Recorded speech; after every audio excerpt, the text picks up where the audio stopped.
Hi hello friends. தேங்காய் சட்னி இருக்குமா? தேங்காய் சட்னிக்கு தேவையான எல்லா பொருட்களையும் போட்டுக்குவோம். அதுக்கப்புறம் கொஞ்சம் வெங்காயம் அரிஞ்சு வச்சுக்கலாம். அரைச்ச பின்னாடி தாளிக்கிறதுக்கு தேவையான கடுகு, கடுகை காணோம், எங்கே இருக்கு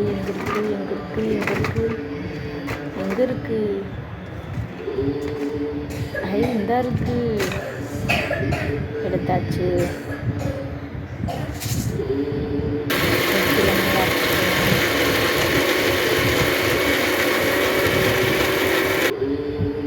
நல்ல குறவரப்பாக வந்த பின்னாடி இப்போ தாளிச்சிக்கலாம்.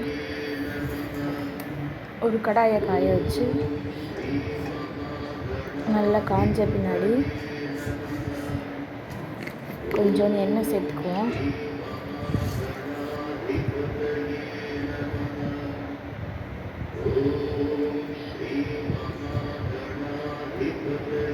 எண்ணெய் நல்லா காஞ்சிருச்சு. இப்போ கடுகு போட்டுக்கிட்டு பட்டை கொஞ்சம் போட்டுக்குவோம். உளுந்து,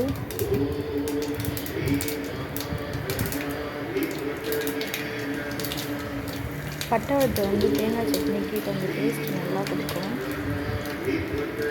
நல்லா தாளிச்ச முன்னாடி நீங்கள் அரைச்சி வச்சுருந்த தேங்காய் சட்னியை ஊற்றிடுவாங்க. தண்ணி கலந்து வச்சுக்கலாம்.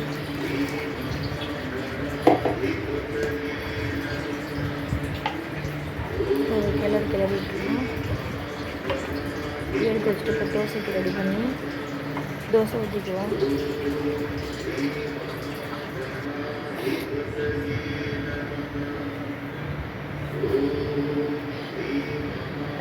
மாவு நல்லா கெட்டியாகிடுச்சு. தோசைக்கல் காஞ்சோடனே தோசை ஊற்றிக்கலாம்.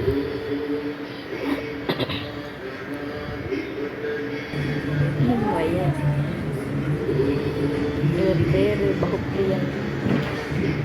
பசிக்குதுன்னு கோபமாக உட்காந்து அடிக்கிட்டு இருக்காரு. இது என்னோட பொண்ணு துர்கா. அவளுக்கு பசி எடுத்துடுச்சு. ஹோம்ஒர்க் எழுத சொன்னால் பசிக்குதுங்க. தோசை ஊற்றிக்குவேன்.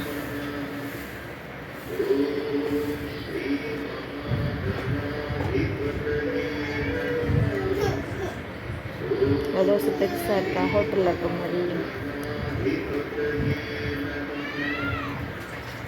தோசை நல்லா இருந்துச்சு. அதை அப்படியே எடுத்து பரட்டி போட்டுக்கலாம். அவ்வளோதான், முறுமுறு தோசை ரெடி.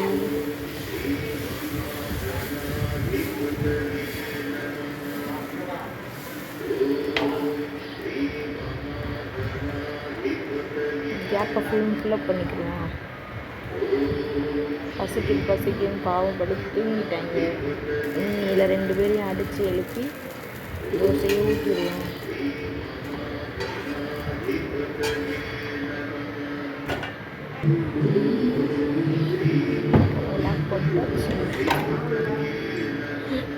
தாளிக்கும் போது அதை வெங்காயம் சேர்த்து தாளித்து அதை சாப்பிடும் போது செம்ம டேஸ்டாக இருக்கும். Thank you guys.